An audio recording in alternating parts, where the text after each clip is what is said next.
tanggal 14 Desember tahun 2022 jam 9:14 saya melaksanakan kegiatan UPI di SMK Negeri 1 UJ. Silakan disaksikan. Terima kasih.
Inilah hidup kami, inilah jiwa kami serahkan sepenuhnya dalam tangan-Mu. Amin. Terima kasih. Baik anak-anak, hari ini saya mengisi daftar hadir. Silakan dengarkan namanya baik ya. Ya. Anak hati dulu. Edi Alfian dulu. Matius Laya. Farisma dulu. Baik anak-anak hadir semua. Baik anak-anak, terima kasih sudah hadir semua.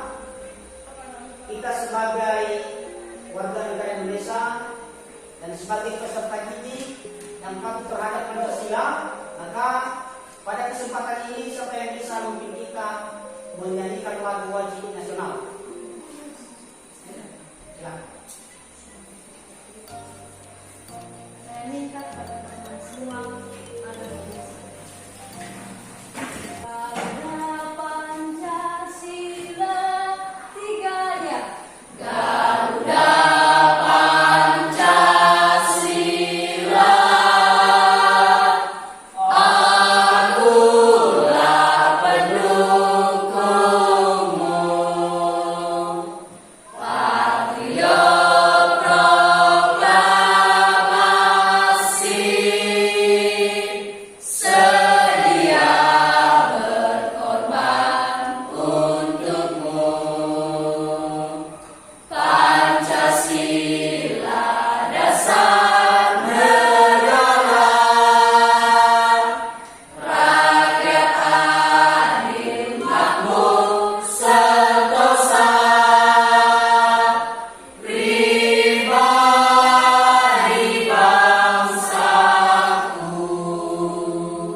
Kedua, dengan mempelajari plafon ini, siswa dapat menguraikan pekerjaan pemasangan plafon, baik itu plafon PVC dan PVC dan lain sebagainya.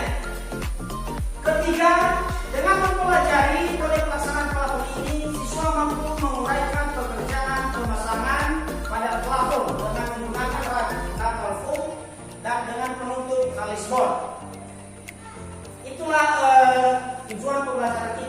semoga anak-anak dapat mengikutinya dengan baik.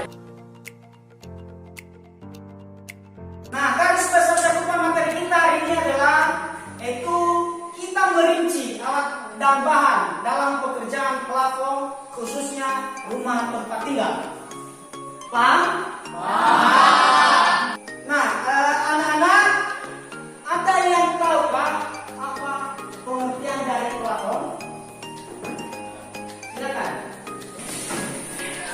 Baik, definisi dari plafon merupakan daerah pembatasan antar atap dengan ruangan di bawahnya atau bisa dikatakan sebagai langit-langit rumah. Luar biasa, tepuk tangan buat ini.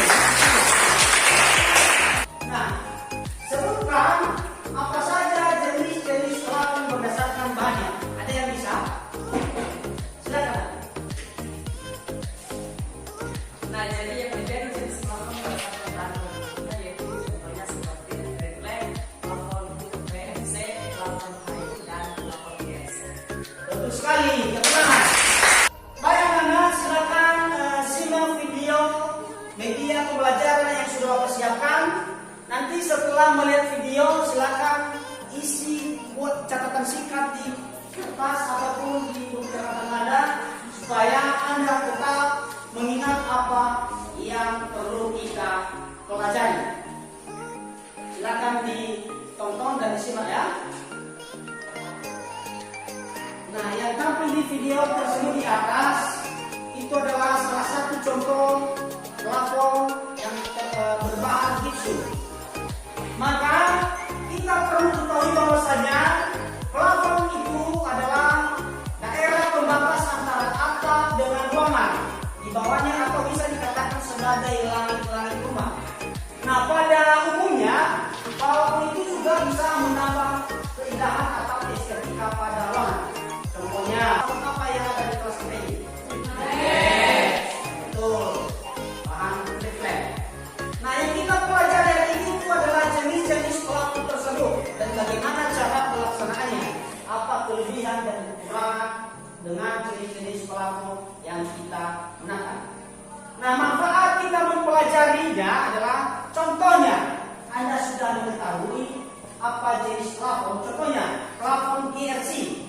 Kita sudah mengetahui apa jenisnya, maka kita bisa membandingkannya dengan plafon jenis lain.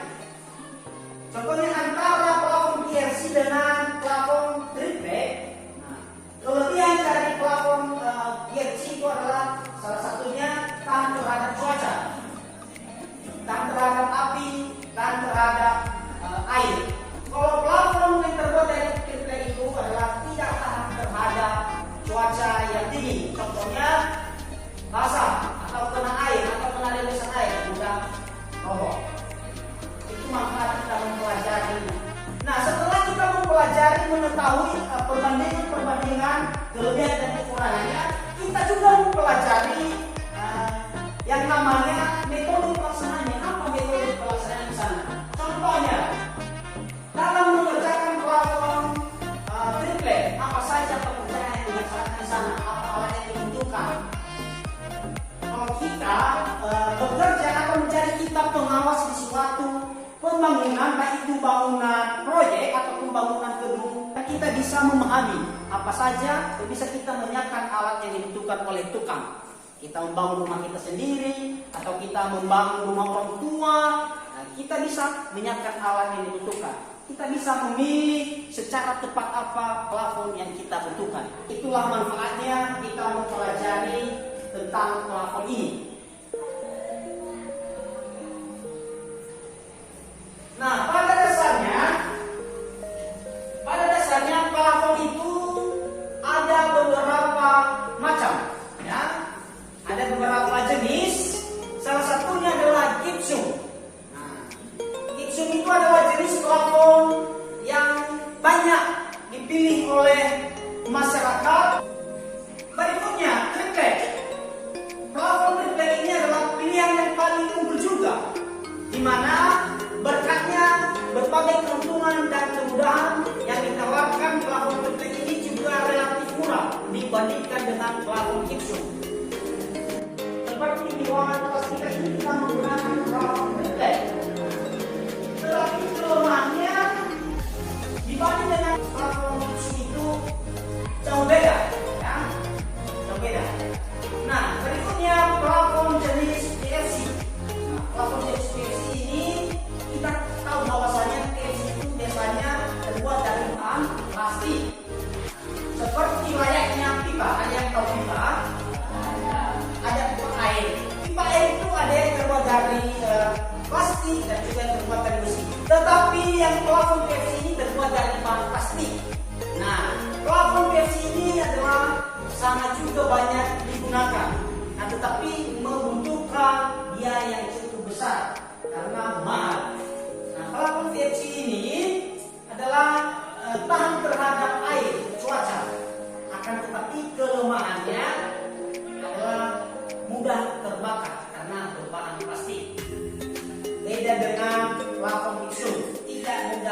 gipsum, dia terbuat dari bahan serbuk. Tetapi kalau Eternit ini dia terbuat dari serbuk semen aksesoris dan sehingga memiliki daya tahan yang cukup lama. Berikutnya, plafon jenis KRC. Plafon jenis KRC ini atau glass fiber terbuat dari material yang sangat mirip karakteristiknya dengan material Eternit. KRC ini adalah kelebihannya adalah tahan juga terhadap cuaca, baik dikasih di luar ruangan yang mudah roboh, itu dikasih di tempat panas yang mudah rusak. Bisa dimanfaatkan juga sebagai iklan. Kelemahannya sulit untuk dipasang. Kenapa sulit untuk dipasang? Karena mudah retak, mudah pecah. Nah, kita sudah jauh mempelajari jenis-jenis plafon. Nah, selain dari plafon yang Bapak paparkan tadi, ada lagi plafon yang tidak Bapak sebutkan? Ada. Silakan, apa Mas? Oke, yaitu plafon jenis kayu. Dalam pemasakan, plafon kayu merupakan kegiatan yang cukup panjang dan tidak mungkin dilakukan seorang diri. Idealnya, dalam melakukan pemasangan plafon kayu ini memang dilakukan oleh yang profesional agar pemasangannya tidak membahayakan oleh penghuni rumah yang lain. Terima kasih. Terima kasih. Tepuk tangan Pak.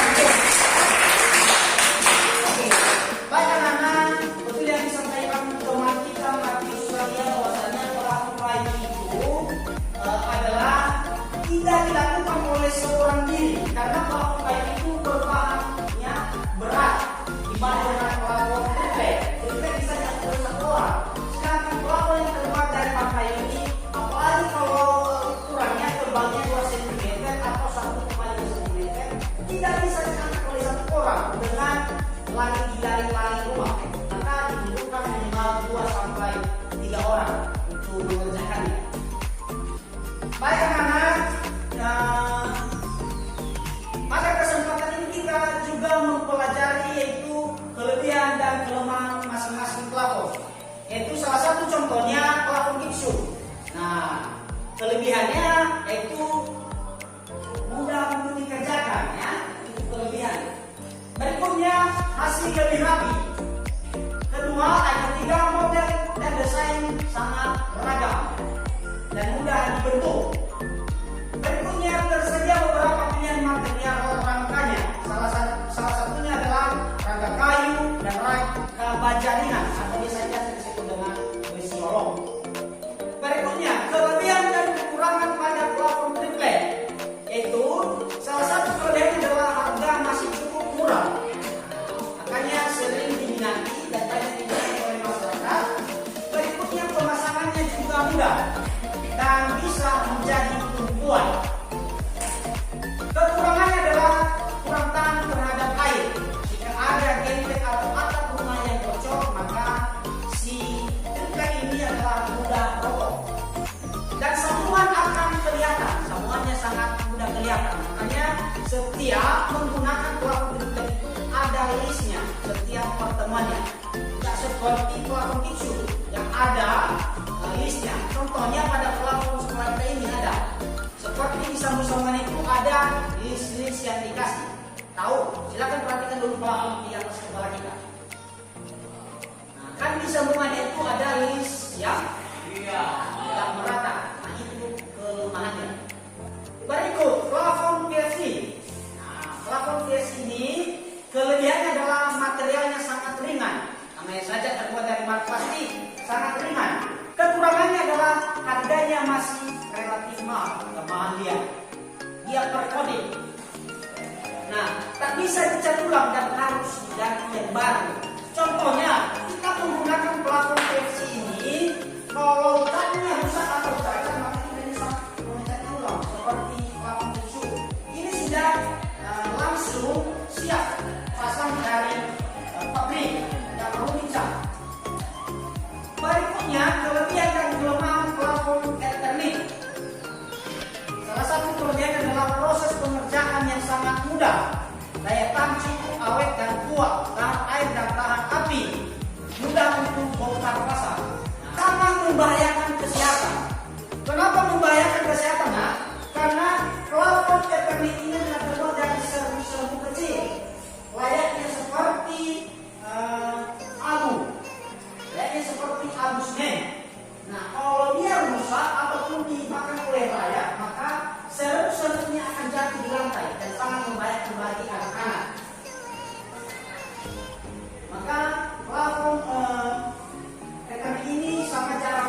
digunakan. Plafon PLC kelebihannya adalah tahan terhadap air dan api, sedangkan kekurangan adalah harga relatif lebih mahal. Biaya besar dan proses pemasangan sulit dan bahannya sangat mudah untuk retak. Peralatan pekerjaan pada plafon ini yaitu 1. Meteran, pensil, waterpass selang, bor, dan gergaji lis. Nah, ada yang tahu apa saja alat yang belum Bapak sebutkan tentang pekerjaan plafon ini? Ada yang bisa? Silakan. Selain dari meteran, pensil dan lain-lain, yaitu pisau cutter, palu, scrap besi dan scrap plastik, ember kecil dan lain-lain. Nah, berikan tepuk tangan buat Martin. Setelah kita mengetahui apa saja alat dan bahan yang kita butuhkan dalam pekerjaan plafon, maka sekarang kita wajib mengetahui apa langkah-langkah dalam pelaksanaan pekerjaan plafon itu. Yaitu 1, pada pekerjaan plafon itu wajib pada awalnya kita tentukan elevasi pada plafon tersebut supaya garis sipatan pada dinding dapat kita temukan mana kerataannya. Berikutnya, pasang rangka tepi dan sebagai lis tepi tepat pada sipatannya. Ketiga, tentukan jarak penempatan kait penggantungnya.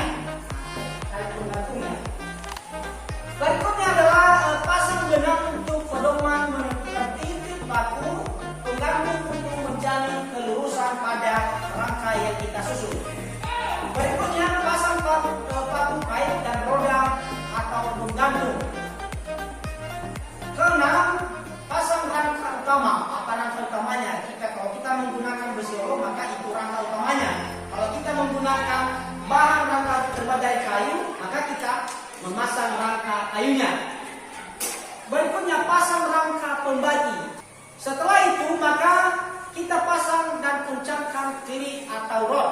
Berikutnya adalah pasang panel gipsum. Nah, setelah dipasang panel gipsumnya, kita cek kembali bagaimana kerapiannya. Apakah sudah betul, apa tidak mudah tercopot. Dan setelah itu, maka kita melakukan pekerjaan terakhir yaitu finishing dengan melakukan pengecatan sesuai dengan kemampuan kita warna catnya.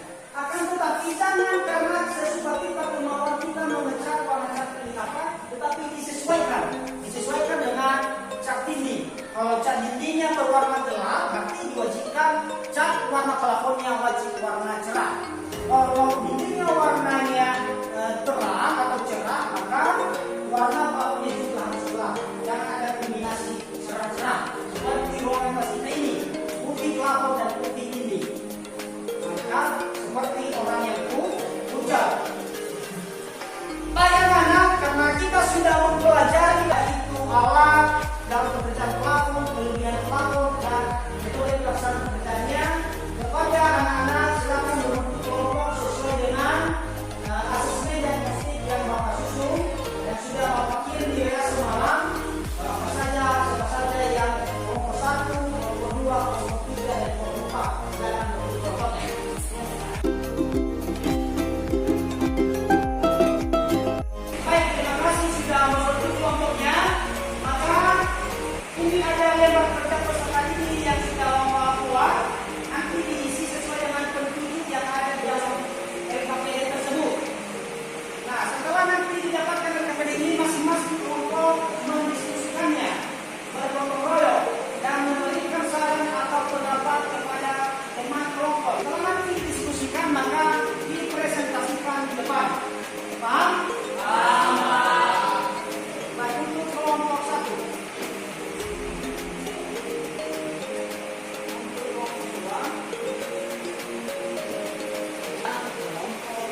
apa yang dipresentasikan oleh teman kita dari kelompok 1 ya.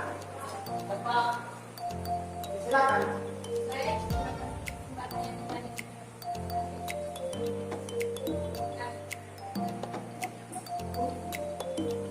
Baik, terima kasih kesempatan telah diberikan. Ini kami mempresentasikan materi kami. Materi yang akan kami bahas adalah analisis amal yang perlu diperhatikan dalam memilih dan memakai alat dan bahan yang tepat.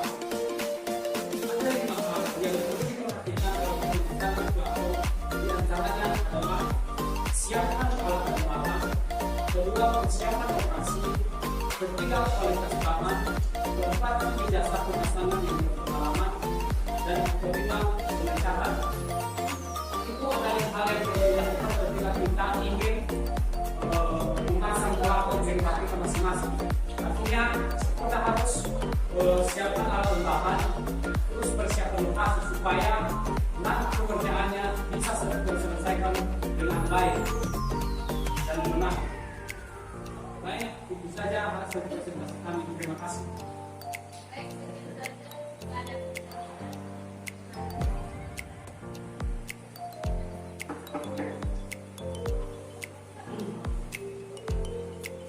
Baik, saya kelompok kedua ingin memberikan pertanyaan kepada teman dan komunitas. Berdasarkan dari hasil rekomendasi sahabat tadi yang terbantu tentang alat terus pertanyaan kami,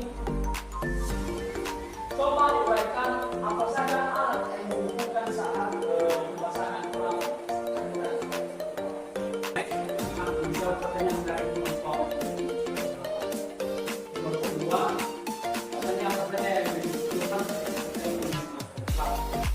baik, alat yang digunakan adalah meteran, pensil, waterpas selang, bergaris, tusuk cutter, untuk metode atau palu, berapa spek besi dan sebagainya. Eger kecil, kuas bawah dan kanan, gunting seng, angka.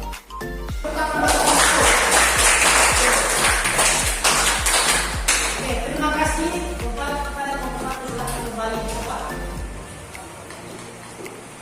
Oke, karena kelompok 1 sudah menyelesaikan presentasinya dan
karena tidak ada lagi sedang, berikan tepuk tangan kepada kelompok.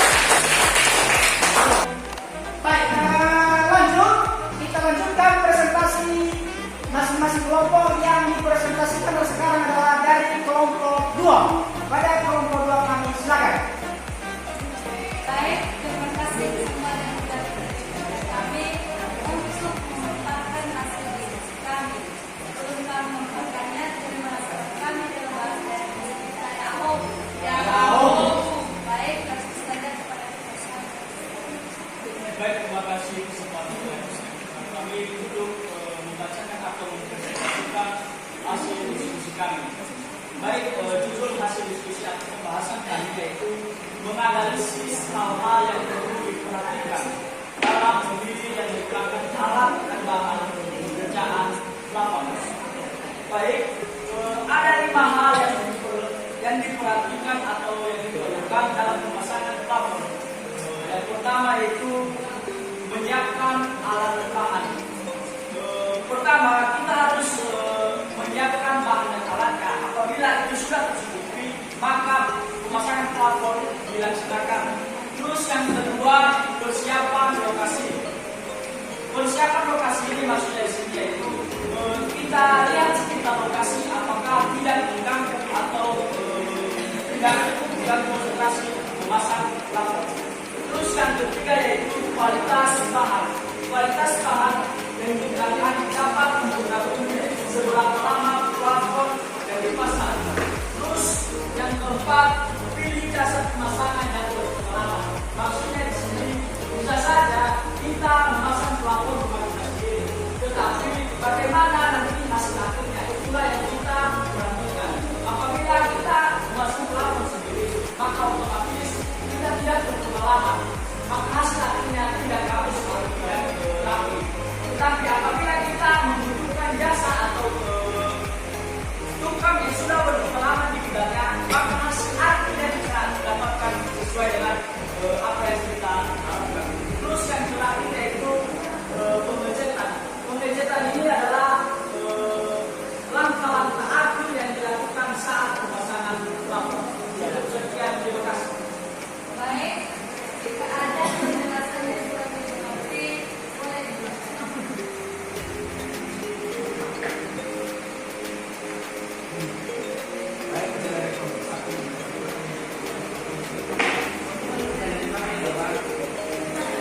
Dalam pelaksanaan pekerjaan plafon, jenis seperti apa persiapan lokasi pekerjaan yang baik? Baik, kami akan menjawab pertanyaan dari kelompok 1 yang dijawab oleh teman juga. Baik, kami akan menjawab pertanyaan dari kelompok 1.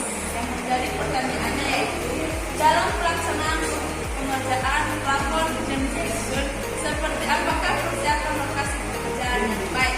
Berikan contohnya. Nah, berdasarkan hasil diskusi kami, dalam melakukan pekerjaan plafon ini, kita harus memastikan gentengnya jangan ada yang bocor. Gunanya untuk mengantisipasi gipsum yang akan dipasang tidak mudah hancur dan tidak mudah hancur jika terkena air.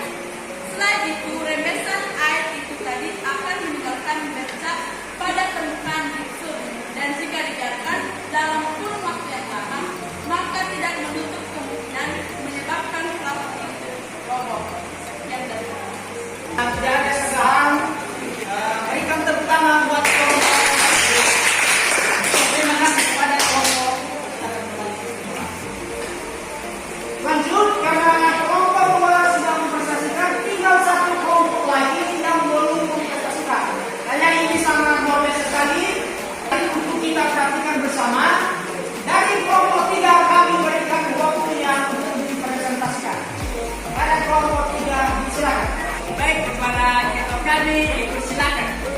Baik, kami akan menjelaskan judul kami yaitu analisis kesalahan-kesalahan yang sering terjadi dalam pekerjaan pemasangan plafon PVC. Hal-hal yang sering terjadi yaitu 1. Kurang memperhatikan rangka flow dan beban. Artinya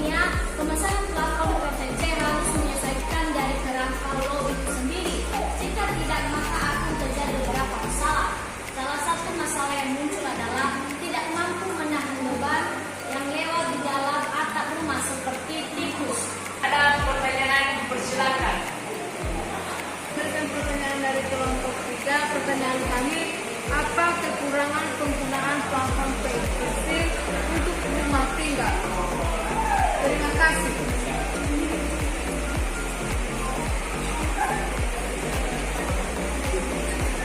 Baik, kami akan menjawab pertanyaan dari kelompok 4. Yang dijawab oleh Sekretariat Mamawa. Dipersilakan. Baik, kami akan menjawab pertanyaan dari kelompok keempat. Pertanyaannya, apa kekurangan penggunaan plafon PVC untuk rumah tinggal? Berdasarkan dengan hasil pengamatan dan diskusi kami dari kelompok keempat, yaitu kekurangan penggunaan plafon PVC untuk rumah tinggal adalah jika pemasangan dilakukan dengan tak hati-hati, maka sambungan akan mudah terjadi dan itu akan mengurangi penampilannya. Tampilan plastik akan langsung terlihat dalam ruangan sehingga jika kualitas plafon yang dipakai buruk akan membuatnya terlihat terang. Karena terbuat dari plastik, maka jenis plafon ini sangat sensitif terhadap panas. Sekian saja hasil diskusi kami. Kalau jika ada kesalahan, mohon maaf. Karena kami tetap jauh. Baik, berikan tepuk tangan kepada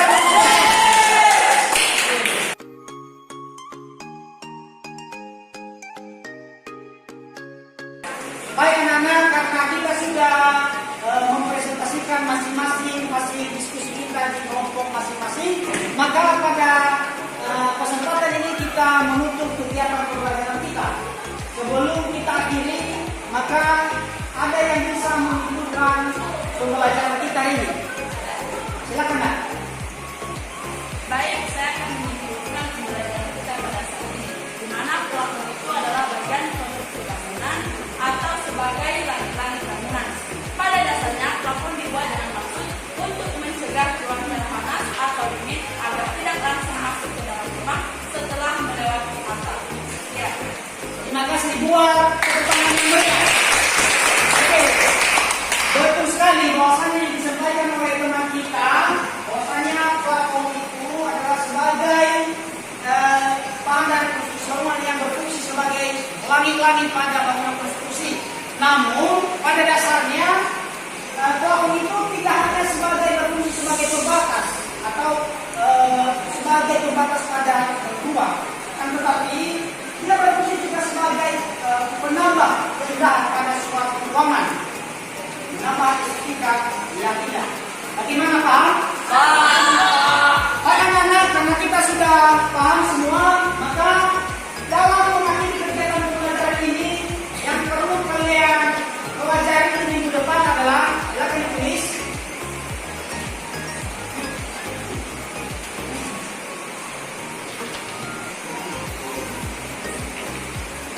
Dan oke, silakan tulis ambil buku dan bukunya.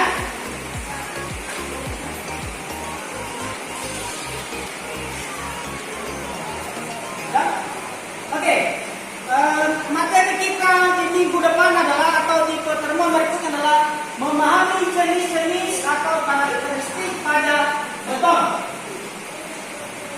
Bagaimana, jelas? Jelas. Sebagai refleksi diri terhadap Bapak, kita akan pelajari tentang kegiatan kita hari ini. Nah, ada yang belum dimengerti? Iya. Baik, terima kasih. Kita sudah belajar.